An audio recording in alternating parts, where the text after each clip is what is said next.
Thank you for your time. The question I have is, we heard a lot this morning from many business leaders, and I'd like to hear from the nonprofit sector. What is it that you need from business besides money?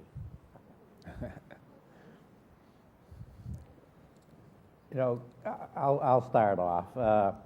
We talked about technology, we've talked about talent, we've talked about entrepreneurship.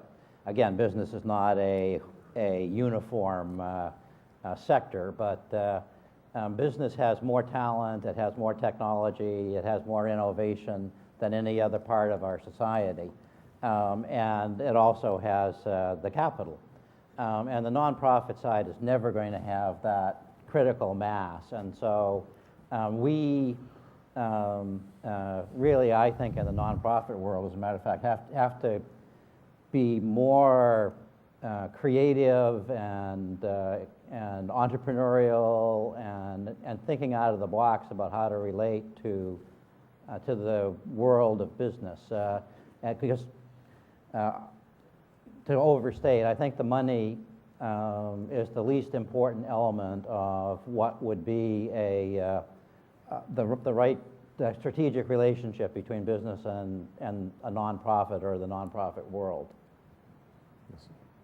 To build on this and just sort of turning the question over on itself, is, well, what can business get from the nonprofit community? And what I've observed as many times is a corporation will go into Africa and so forth and start to try to do something positive and oftentimes doesn't have a clue what to do.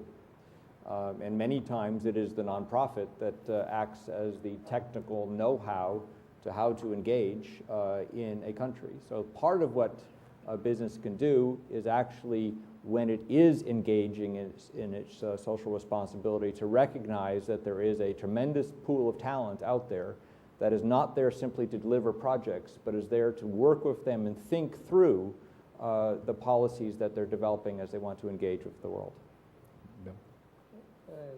It's a very interesting question because it says the two are very different, and they have been historically. Business became entrepreneurial and competitive way before the citizen sector and just took off into a different level of productivity. Over the last 30 years, the citizen sector has become as entrepreneurial and competitive. We've closed a large part of the productivity and scale and now globalization gap. And the result is that you're seeing the rapid emergence of social businesses, which is where you take the best of both sides and you create, instead of having a business system and a social system serving the same purpose, housing or irrigation or health or whatnot, now you create a joint or a hybrid business social system. It's a huge productivity gain for society.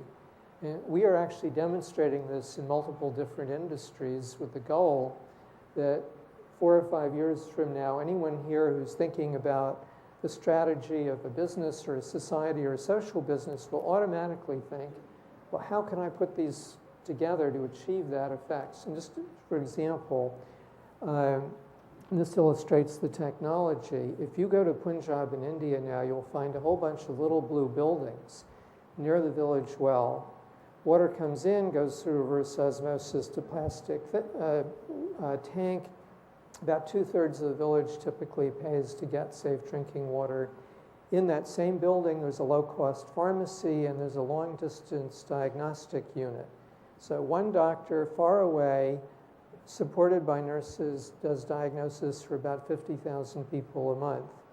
And so this, you can begin to see how this revolutionizes the delivery of health care.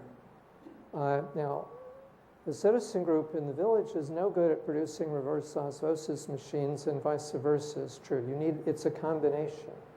And so we're going to see much more of that, and Eunice talked about that earlier today. So I hate this phrase, nonprofit. I don't like non-government either. We're something much different than that. This is a citizen sector where citizens care and organize and go and organize things, and I think business and society are just going to come together. Yes.